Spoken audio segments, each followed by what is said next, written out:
Assalamualaikum warahmatullahi wabarakatuh.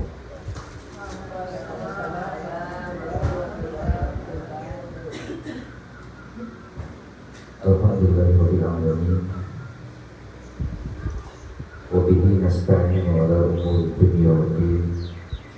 Wassalatu wassalamu ala asyrafil anbiya'i wal mursalin Nabiyyina Muhammadin sallallahu alaihi wasallam wa ala alihi wa ashabihi man tabi'ahum bi ihsanin ila yaumiddin. Amma ba'du. Alhamdulillah, puji syukur pada Allah Subhanahu wa taala pada kesempatan sore hari ini Allah dipertemukan di majelis ilmu yang mulia ini. Dan kehadiran ibu-ibu semua di tempat ini menjadi soleh,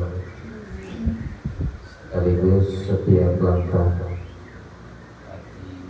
ibu ke tempat ini menjadi penggugur dosa dan kesalahan. Lupa salawat dan salam semoga senantiasa tercurahkan kepada uswah hasanah, tauladan yang terbaik sepanjang zaman, Rasulullah Muhammad sallallahu alaihi wasallam, pada keluarganya, para sahabatnya, juga umatnya yang istiqomah dalam menjalankan ajaran-ajaran. Ibu yang dirahmati Allah Subhanahu wa taala, tema kajian yang diminta kepada saya, yang menanyakan kepada saya tentang Asmaul Husna. Asmaul Husna ini terdiri dari dua kata, Asma dan Al-Husna. Asma berasal dari kata ismun. Kalau asma itu jamak dalam bahasa Arab atau bentuk plural, jadi banyak, artinya banyak. Kalau ismun itu kata tunggal, tapi asma itu kata jamak. Artinya ismun itu nama, berarti kalau asma nama-nama, karena dia banyak.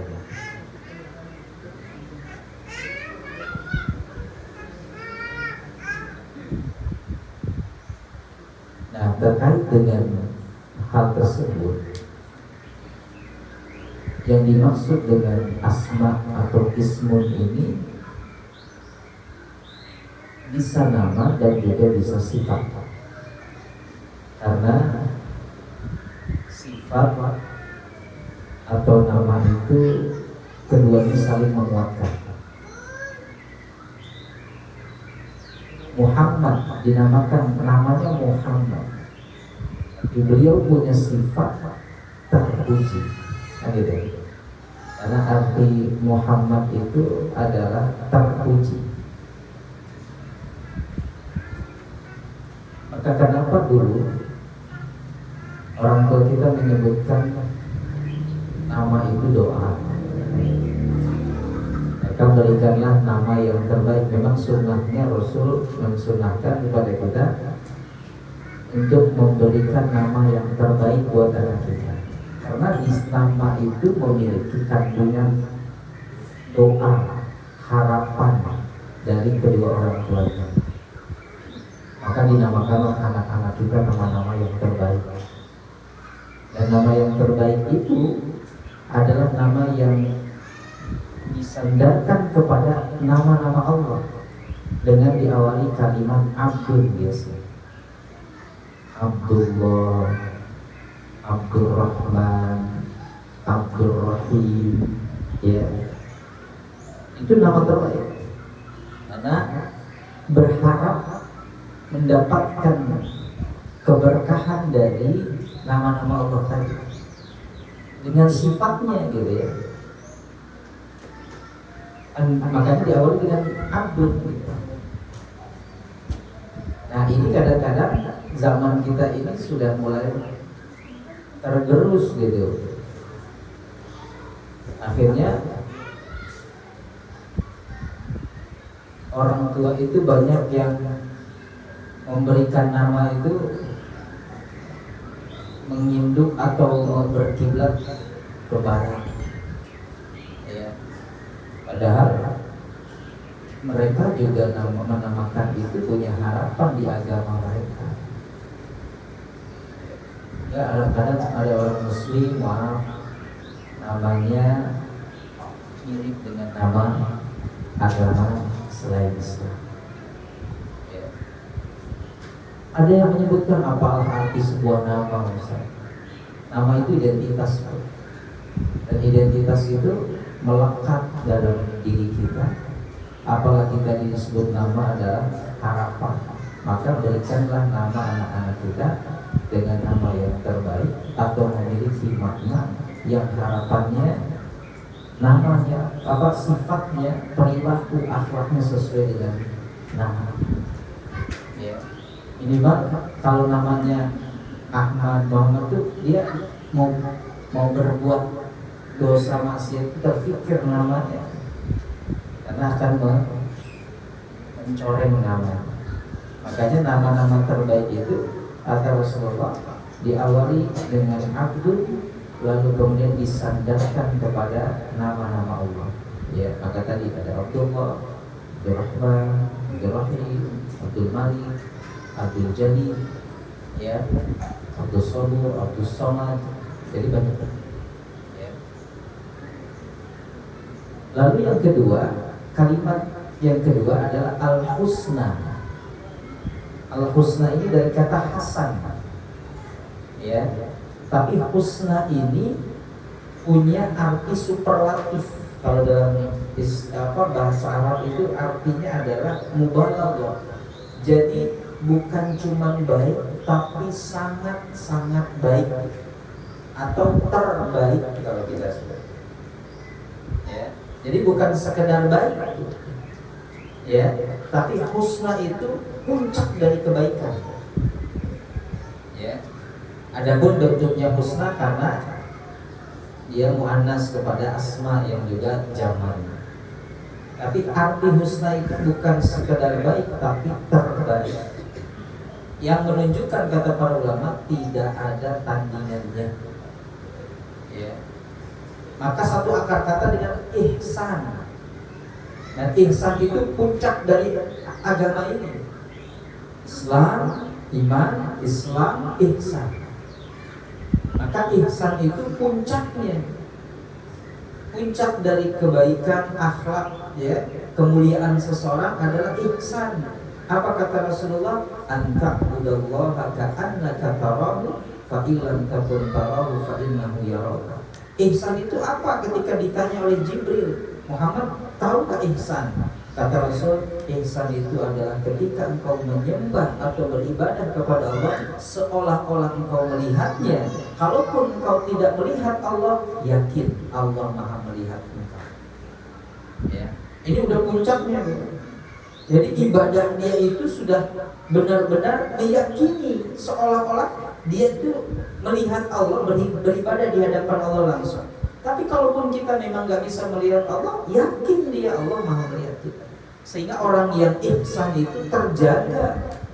Dia mau berbuat apapun, kesalahan sedikit pun, tadi merasa Allah melihat saya. Gimana sih kalau kita berbuat dosa dilihat orang lain? Makanya mau berbuat dosa juga pengen gak dilihat orang lain. Karena yang namanya dosa itu dia benci diketahui oleh orang banyak. Ya. Makanya orang jahat itu nggak berani berbuat kejahatannya di tengah keramaian. Kalaupun berani, nekat namanya, kan begitu. Dia sudah tahu pasti akan ketahuan, pasti akan ketangkap.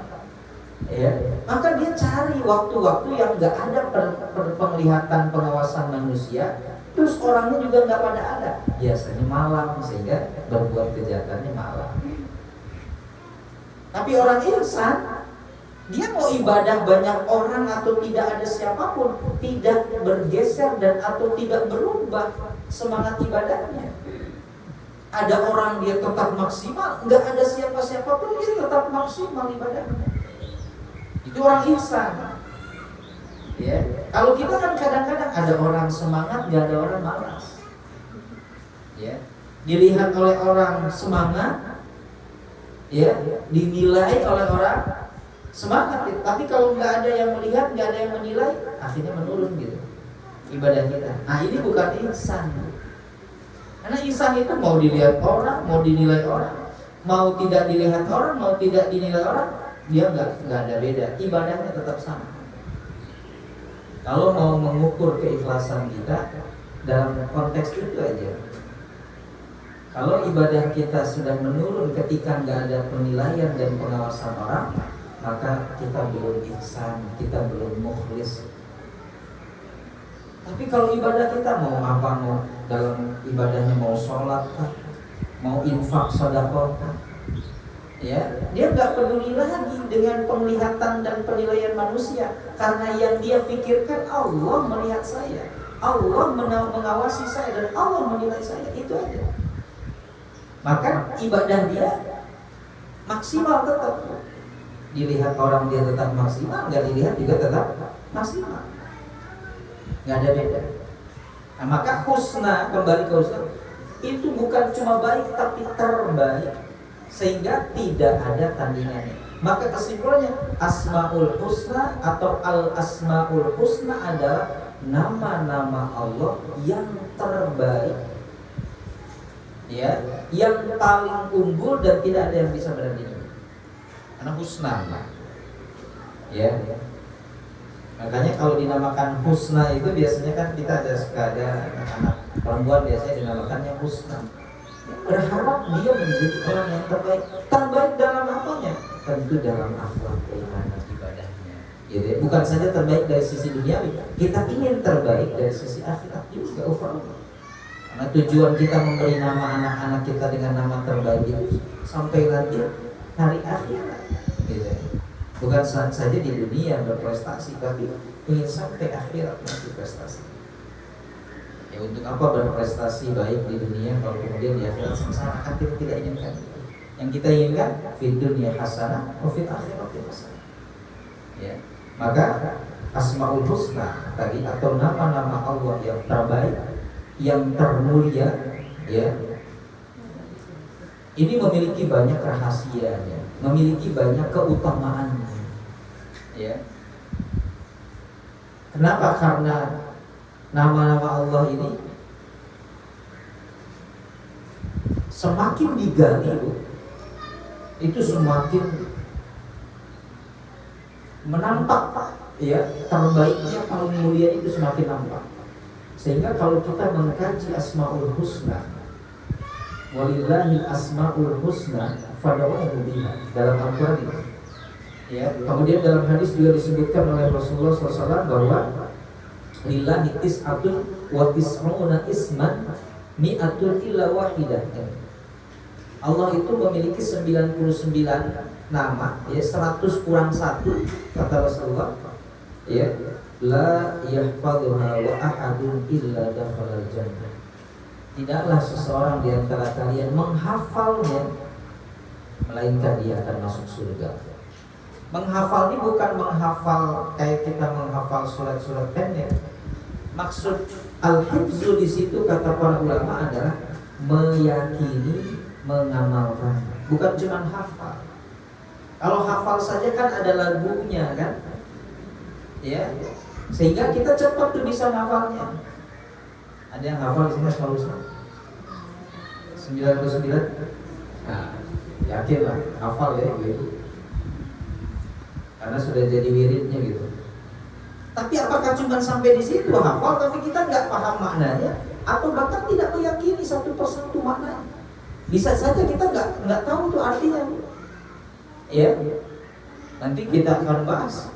Ya, apa itu Al-Qahhar, Al-Jabbar?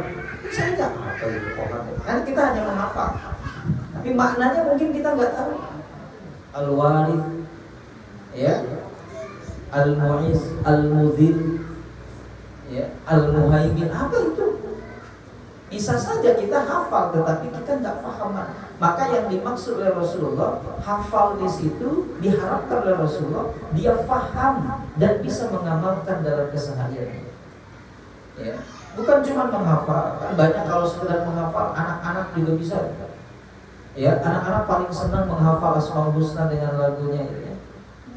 Tapi apakah sampai di situ? Tidak. Harus meningkat. Kalau cuma hafal itu pemahaman anak-anak TK, oke. Tapi makin meningkat kita harus paham isinya. Kayak ibu kalau doa mau tidur apa bu? Nah itu doa anak TK. Ya. Coba ibu dari kecil kan Bismillahirrahmanirrahim, ya Bismillahirrahmanirrahim. Enggak naik kelas bu. Ya. Enggak naik kelas. Kenapa? Karena makin dewasa, makin paham, makin kita sering ngaji, harusnya doanya agak meningkat lah. Ya, ini doanya Bismillahirrahmanirrahim. Ya, kadang-kadang salah dibacanya, harusnya di majelis ilmu Rabbi Zidni Ilman, di majelis ilmu bacanya Bismillahirrahmanirrahim. Ya. Bubarannya harusnya doa kafaratul majlis, dia enggak Alhamdulillahilladzi ahyana ba'dama amatana. Karena sepanjang ngaji, ya tadi salah doa, ya baru mulai ngaji kan harusnya Rabbi zidni ilman warzuqni. Enggak, dia Bismillahirrahmanirrahim. Ya, Ustaz gelap aja, dan gitu. Begitu selesai, ya itu Alhamdulillahilladzi ahyana. Naik meningkat doanya, ya menjadi apa? Bismillahirrahmanirrahim wa wada'tu janbi wa bika arfa'u. Ya in amsakta nafsi fahfaz farhamha wa in arsaltaha fahfazha bima tahfazu ibadakas shalihin. Nah itu doanya. Naik lagi, Allahumma aslamtu nafsi ilaika wa wajjahtu wajhi ilaika wa fawwadtu amri ilaika wa alja'tu dhahri ilaika rabbatan wa rahbatan la malja'a wa la manja minka illa ilaika. Allahumma amantu bi kitabika alladhi anzalta wa nabiyyika alladhi arsalta. Ada yang hafal?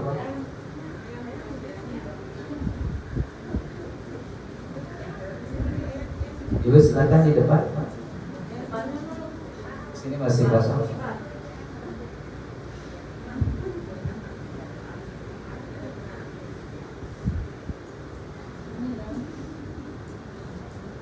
Ya. Maka kembali kepada hadis Rasul tadi, lillahi tis'atun wa tis'una isman mi'atun illa wahidah. Allah punya 99 nama, 100 kurang 1, ya, padahal udah 99 juga udah jelas. Ditegaskan lagi oleh Rasul 100 kurang 1. Ya. Lalu kata Rasulullah SAW apa? La yahfazuha ahadun illa dakhalal jannah. Tidaklah seseorang di antara kalian menghafalnya, artinya memahaminya, mengamalkannya, meyakini dalam kehidupan kesehariannya, kecuali dia akan Allah masukkan surga. Kenapa? Orang yang sudah paham tentang nama-nama Allah, dia berarti akan terjaga. Ya, karena semua aspek kehidupannya itu Allah ada namanya, ada sifatnya. Apa yang enggak ada? Semuanya ada di nama-nama Allah tadi. Ya. Kita ada masalah, ada nama Allah. Kita butuh apa-apa, ada nama Allahnya. Ada terkena musibah, ada nama Allahnya.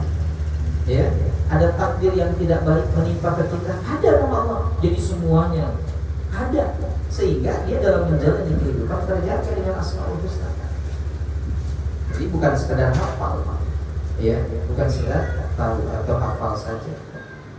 Nah, ibu-ibu dirahmati Allah Subhanahu wa taala, setidaknya ada 7 keutamaan al-Asmaul Husna, ya, yang bisa kita ambil ibrahnya. Saya 7 ini bukan cuma 7, ya saya ambil 7 saja.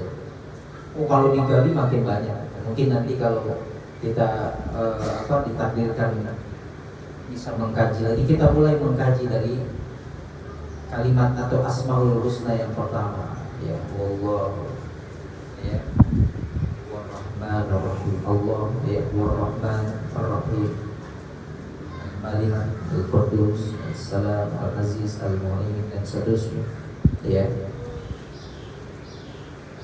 Yang pertama, keutamaan yang pertama dari Asmaul Husna adalah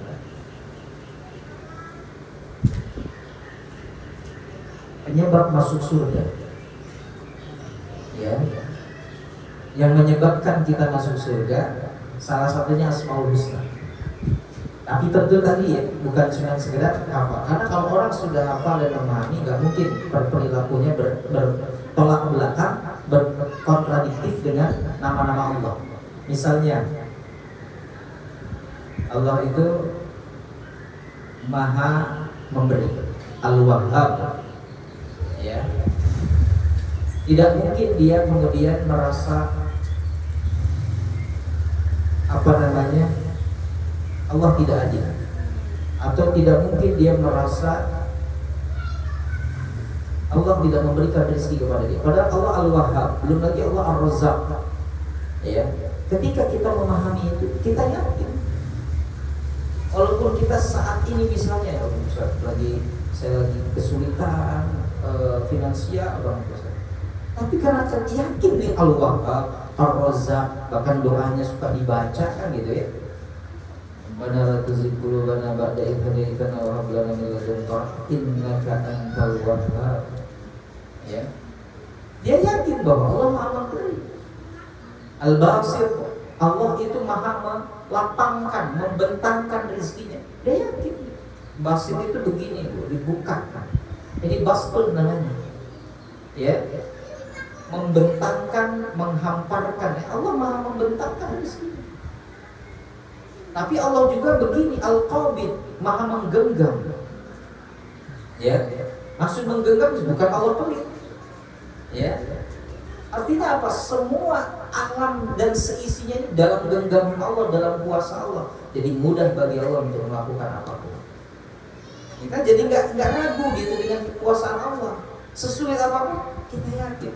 Semua ada dalam genggaman Allah Subhanahu Wa Taala. Ya. Al-Qabid, digenggam. Ya. Maka yang dimaksud penyebab masuk surga di sini adalah siapa saja yang meyakini, yang mengetahui, yang mengamalkan Asmaul Husna, maka baginya surga. Karena tadi mengamalkan berarti yakin dengan nama-nama Allah. Ya. Allah Maha Al-Basir, Maha melihat. Maka kita akan melakukan apapun tanpa atau ada manusia, kita gak peduli. Kenapa? Karena kita yakin Allah Maha melihat. Sehingga setiap amalan kita itu, contoh aja begini Bu, Rasulullah selalu menyandingkan man kana yu'minu billahi wal yaumil akhir. Interaksi sesama, misalnya dengan tetangga, dengan saudara, dengan orang tua, selalu sabda Rasul ini, siapa yang beriman kepada Allah dan hari akhir, selalu hari akhir, Allah dan hari akhir, Allah dan hari akhir. Bukan berarti rukun iman cuma dua, yang empatnya nggak disebut, enggak. Tapi ini sudah mewakili.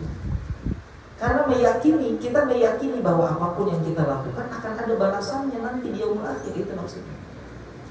Faliyakul khairan aw liyasmut, berkatalah yang baik atau diam.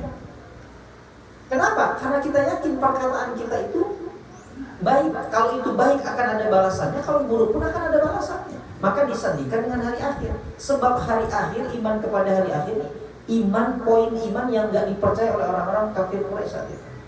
Orang-orang musyrik kan gak percaya adanya hari kehidupan setelah kematian. Kenapa kata mereka? Mayyuhyil azama wa hiya ramim, dalam surat Yasin. Siapa yang bisa menghidupkan tulang belulang yang sudah hancur ini? Kata Wakul, katakanlah yuhyihal ladzi ansha'aha awwala marrah, yang menghidupkan yang kali pertama menciptakan. Jadi kalau Allah dengan mudah menciptakan manusia dari setetes air yang hina, benda cair, maka akan lebih mudah dong kalau benda itu sudah padat menjadi tulang belulang. Kan tadi kata mereka, siapa sih yang bisa menghidupkan tulang belulang? Kalau tulang kan sudah padat dan sudah ada bentuknya Bu. Tulang manusia kan sudah ada rangkanya seperti itu. Berarti kan mudah, lebih mudah dibanding dulu Allah menciptakan kita dari setetes air. Cuma setetes air, benda cair tapi kemudian jadi padat. Itu kan jauh lebih susah. Menurut logika kita nih, harusnya jauh lebih susah. Maka kata Allah, yang menghidupkan tulang belulang yang kali pertama menciptakan. Allah dengan mudah menciptakan kita dari air yang hina. Apakah akan lebih mudah lagi kalau kita sudah berbentuk tulang, tinggal dikasih daging, kulit, selesai gitu. Coba nggak kepikiran sama kita, misalnya ini setetes air ini jadi kita tuh, ya. Tapi kalau udah ada tulang nih, tangan kita sudah ada tulangnya, jari-jari kita sudah ada ruas-ruas tulangnya, kepala ada tengkorak kepalanya, maka tinggal kasih daging, kulit kan jadi gitu harusnya. Maka dengan mudah. Nah, orang-orang kafir itu nggak percaya dengan hari akhir, ya, nggak percaya. Padahal sebenarnya bukan nggak percaya, mereka itu takut. Bener nggak ya? Kayaknya bakal ada nih hari akhir. Sehingga mereka takut sebenarnya akan pembalasan Allah Subhanahu Wa Taala. Maka mereka seolah-olah bebas berbuat apapun kepada Nabi Muhammad, bebas berbuat apapun kepada sahabat-sahabat Nabi Muhammad, bebas berbuat maksiat apapun, karena mereka menganggap nggak akan ada lagi hari setelah kematian. Udah puas-puasin di dunia. Kita kan enggak, ada kehati-hatian. Takwa kan namanya. Hati-hati mau melakukan ini, hati-hati. Ada barang yang bukan milik kita, hati-hati. Ya, ada omongan tetangga yang menyakiti kita, kita mau balas, hati-hati. Kenapa? Karena kemudian nanti akan Allah perlihatkan balasannya. Maka jadilah kita, itu yang dimaksud mengimani, mengetahui dan mengamalkan Asmaul Husna. Al-Basir dari satu aja, Allah Maha melihat. Jadi kalau kita mau beramal, tidak ada siapapun, bahkan di dalam sebuah tempat yang terlindung baja sekalipun, Allah Maha mengawasi. Ya, seperti seekor semut hitam, ya, di saat malam yang gelap gulita di atas batu hitam, kita nggak bisa lihat, Bu. Tapi Allah Maha melihat, sehingga Allah tidak salah memberikan rezeki kepada semut itu. Padahal ini semut hitam di atas batu hitam, kemudian di malam yang gelap pekat. Apakah Allah salah memberikan rezeki kepada seekor semut itu? Allah Maha melihat. Dan penglihatan Allah itu menembus ruang dan waktu. Ya. Maka ketika kita meyakini Asmaul Husna, terjagalah perilaku kita, itu maksudnya. Mengamalkannya kita terjaga. As-Sami', Allah Maha mendengar. Ya, pendengaran kita kan terbatas, Bu. Walaupun ini saya pakai mic, ya, speaker kita paling berapa meter kedengarannya. Ya, mungkin udah jarak sekian ratus meter sudah nggak terdengar. Saya ngomong apa nggak ada yang dengar. Tapi Allah Maha mendengar. Bahkan apa yang kita ucapkan dalam hati saja, yang terbersit dalam hati, Allah Maha mendengar. Nah, itu maksudnya diamalkan, diyakini, sehingga kita hati-hati dalam berucap, hati-hati dalam apa yang terbersit dalam hati kita. Sebab apa? Allah Maha mendengar. Sekaligus kita juga yakin dengan begitu. Apapun doa kita, walaupun hanya ada terbersit dalam hati, Allah tidak akan pernah tuli. Ya, sekalipun kalau tadi kan kita hati-hati takut dosa, ya, didengar oleh Allah. Sekarang apa? Kita juga yakin doa kita akan diijabah, didengar oleh Allah Subhanahu Wa Taala. Sehingga ketika ada seorang sahabat doa sambil teriak-teriak, apa kata Rasulullah? Kamu sedang berdoa kepada Tuhan yang Maha mendengar dan Maha melihat, bukan Tuhan yang tuli dan buta. Maksudnya apa? Ingin menyadarkan bahwa kalaupun kita berdoa dalam hati saja, Allah Maha mendengar. Jangan khawatir. Ya, jangan khawatir doa kita nggak dengar. Karena Allah Maha mendengar. Wa nahnu aqrabu ilaihi min hablil warid. Digambarkan oleh Allah, dekatnya Allah itu seperti dekatnya tulang urat leher kita ini. Nadi kita di leher ini saking dekatnya, maksudnya gitu. Ya. Jadi jangan khawatir. Ketika kita mengamalkan itu, kita meyakininya, maka dakhalal jannah itu, sehingga terbimbing kita akhirnya masuk surga. Jadi dampak dari mengimani Asmaul Husnanya bukan karena sekedar tahu Asmaul Husna aja udah langsung masuk surga, enak banget gitu. Sama kayak orang memahami hadis gini, siapa yang di akhir kalamnya, di akhir ucapannya la ilaha illallah dia masuk surga. Kan orang kemudian dengan mudah berpikirnya, oh udah kalau gitu ntar aja kalau saya mau sakarat Ustaz, saya tinggal ucapin la ilaha illallah masuk surga. Dianggapnya gampang. Karena orang sekarat itu kan ngomong udah tersekat, nafas juga ngos-ngosan. Ya, jadi ya gini aja ibu, waktu kemarin ada yang kena COVID kemudian sesak nafasnya, jangan mau ngucapin la ilaha illallah. Iya kan? Jangan mau mengucapkan la ilaha illallah, mau minta minum aja, misalkan mau minta tolong itu aja udah susahnya luar biasa ngomong, apalagi la ilaha illallah. Jadi dianggapnya, oh kalau gitu sih gampang banget dia mau masuk surga Ustaz. Man kana fi akhir kalamihi la ilaha illallah dakhala jannah. Siapa yang di akhir ucapannya itu la ilaha illallah dia masuk surga. Oh gampang banget. Lalu kemudian orang yang enggak pernah mengucapkan la ilaha illallah selama hidupnya, dia kemudian nanti ajalah mau akhir hayat enggak bisa. Kenapa? Selnya tidak terbiasa untuk ngucapin itu masalahnya.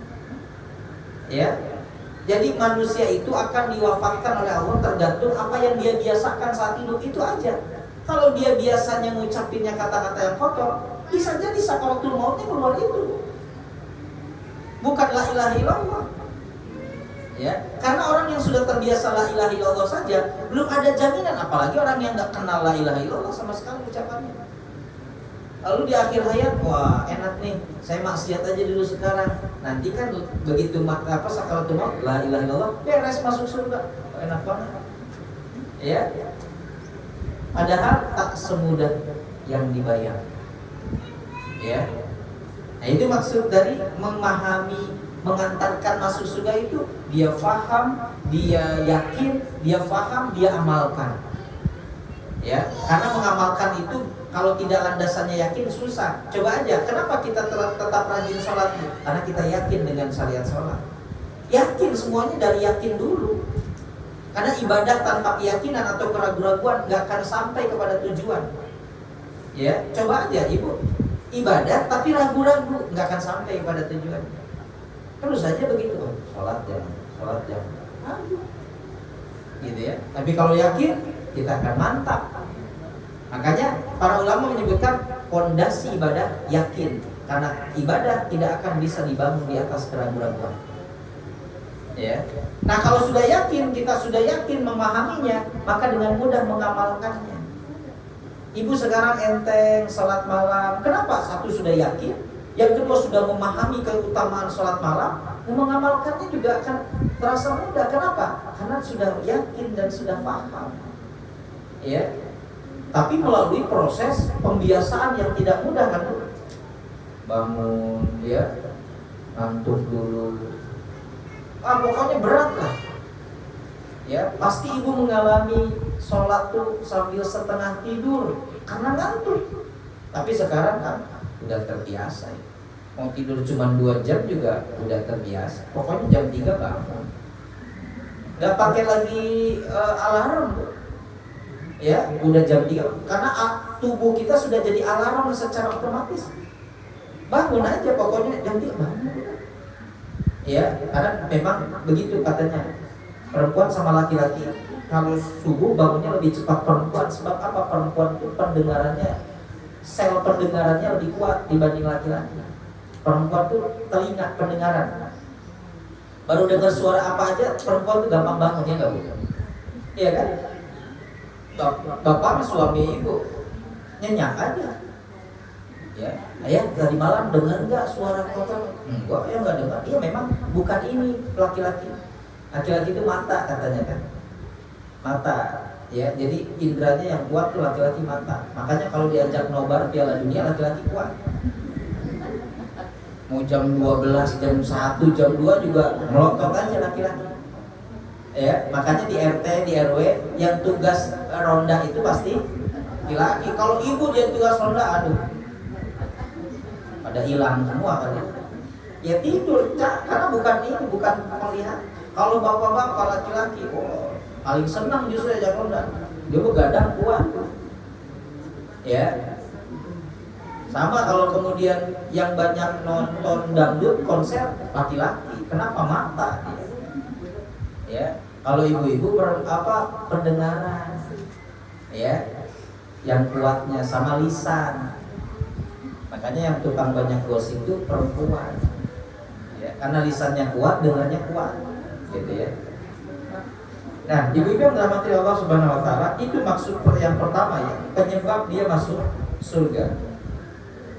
Dijelaskan dalam sebuah hadis dari Abu Hurairah tadi yang saya sebutkan. Lillahi tis'atun wa tis'una isman, mi'atan illa wahidatan. Sesungguhnya Allah Subhanahu wa taala memiliki 99 nama, mi'atun illa wahidatan, 100 kurang 1. La yahfazuha wa ahadun illa dakhala jannah. Tidak ada orang yang menghafalnya kecuali dia masuk surga. Ya. Dalam riwayat yang lain, man ahsaha dakhala jannah. Siapa yang menghitungnya maka masuk surga. Menghitung itu bukan wallahu ar-rahman ar-rahim 1 2 3. Bukan menghitung begitu. Ya, tapi menghitung tadi ahsa itu dimaksudkan apa? Man amilaha, siapa yang mengamalkannya. Ya. Maka akan masuk surga. Sebab apa? Ya bagaimana tidak masuk surga? Yang diamalkannya nama-nama terbaik, maka akan mendapat balasan juga yang terbaik. Ya. Kan hal jazaul ihsan illal ihsan, kata Allah. Bukankah pahala kebaikan itu adalah kebaikan juga? Ihsan itu kan tadi kebaikan yang paripurna. Maka kebaikan pahala kebaikan yang paripurna akan dapat pahala yang paripurna juga. Makanya surga itu disebut juga dengan pahala yang maksimal, atau disebut dalam Al-Quran ajrohum bighairi hisab, pahala yang tanpa batas. Nah itu surga. Karena kenikmatan surga memang kenikmatan yang tidak ada batasnya, Bu. Kenikmatan yang panjang, pokoknya nggak ada ujungnya aja kalau surga. Ya. Nah itu yang dimaksud menjaga, menghitung, ya, menghafal Asmaul Husna adalah meyakini, memahami dan mengamalkan Asmaul Husna. Maka dia masuk surga. Sebab apa? Perilakunya, kesehariannya terjaga, dijaga oleh dengan nama-nama Allah yang baik, yang terbaik, dijaga oleh Allah. Ya. Lalu yang kedua, mengenalkan hamba kepada Allah. Tahunya kita Asmaul Husna sehingga kita makin kenal dengan Allah. Maka kan ada istilah kalau belum kenal kan kenalan kan gitu ya. Gak akan ada rasa sayang kalau kita gak mengenal. Nah, dengan Asmaul Husna dikenalkan nama Allah sehingga ketika kita makin kenal kepada Allah, maka makin bertakwa kita kepada Allah. Karena kita kenal. Ya, makin sayang kan begitu. Ibu sebelum nikah sama bapak kan gak kenal. Ya, kemudian ada proses tahu mengenal satu sama lain, keluarga, silaturahim, saling mengenal, terus akhirnya saling tahu, saling paham, tumbuh kemudian keyakinan dia insya Allah jodoh saya. Bismillah, kemudian angkat. Lah akhirnya kemudian saling menyayangi dari kenal.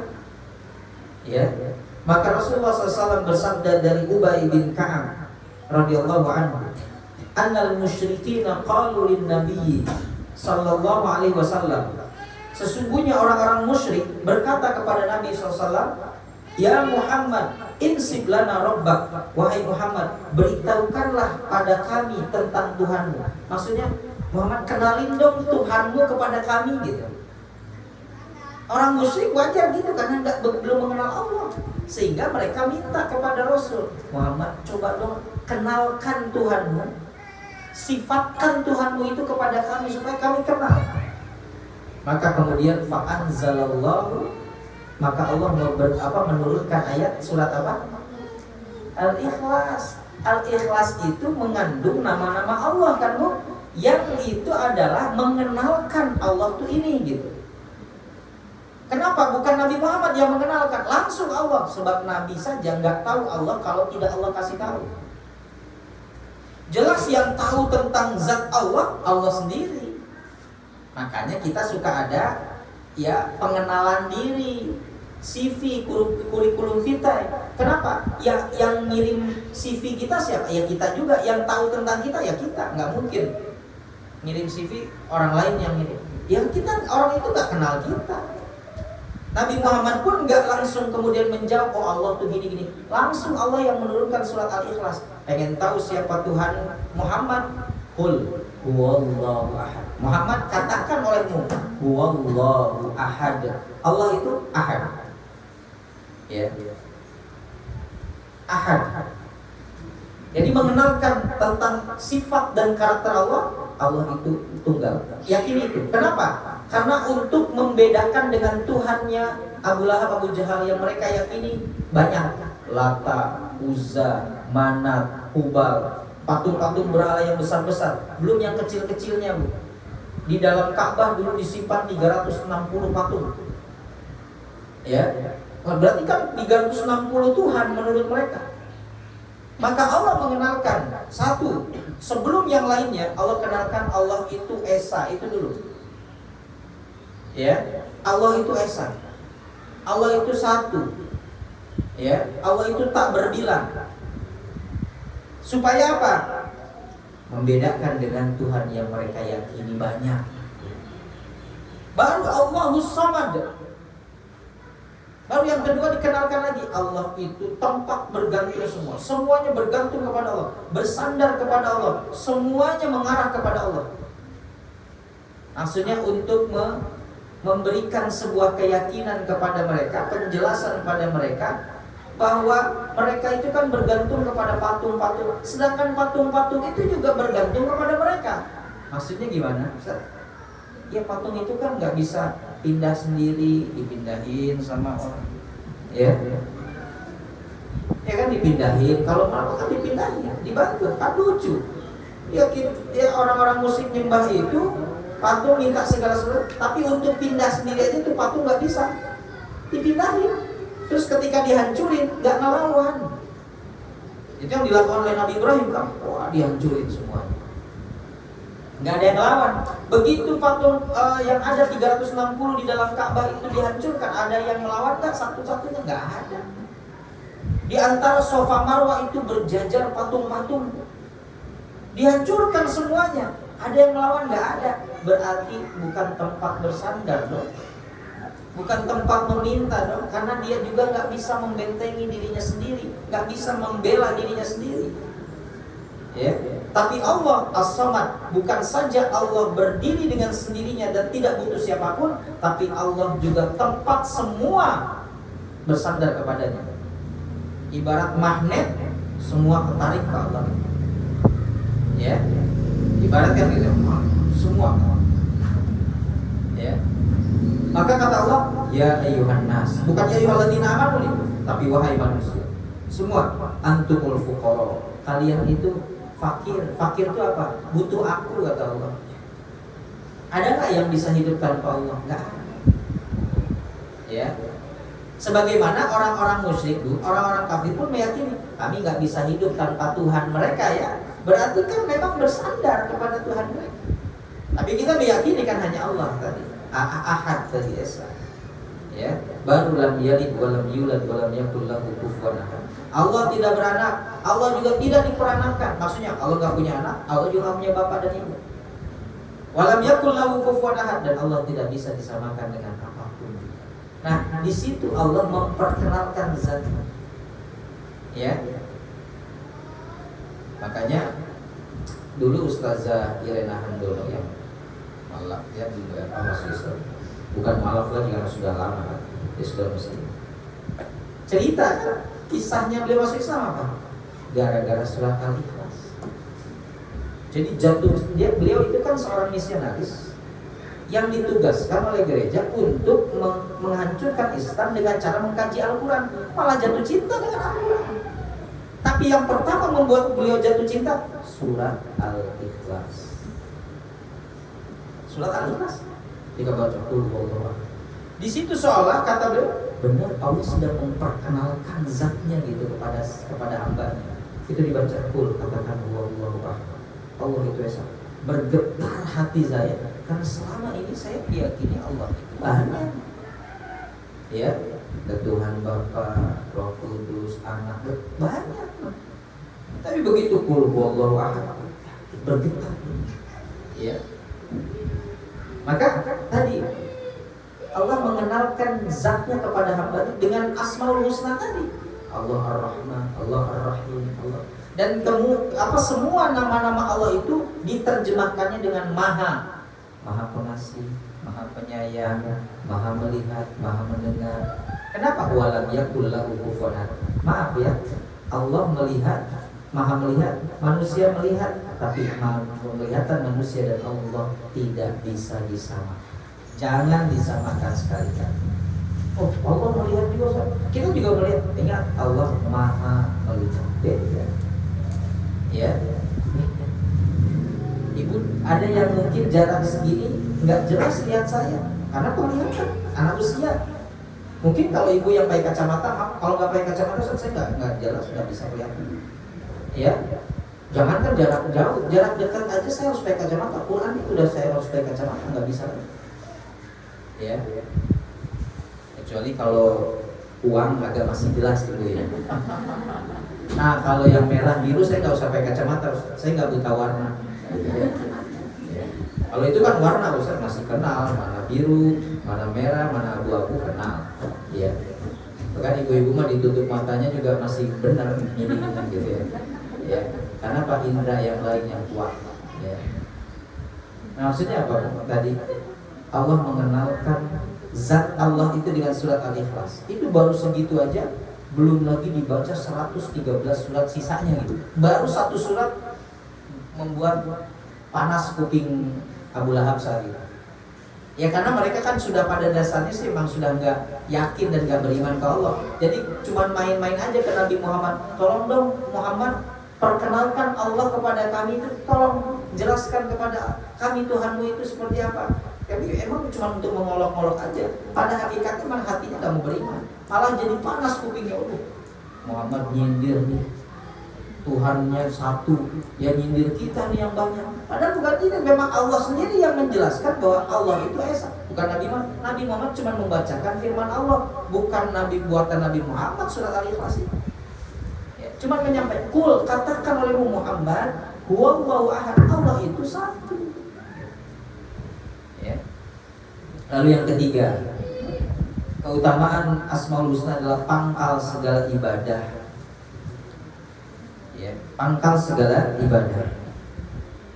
Seorang ulama bernama Abu Qasim At-Taimi, beliau menjelaskan tentang pentingnya mengetahui Asmaul Husna.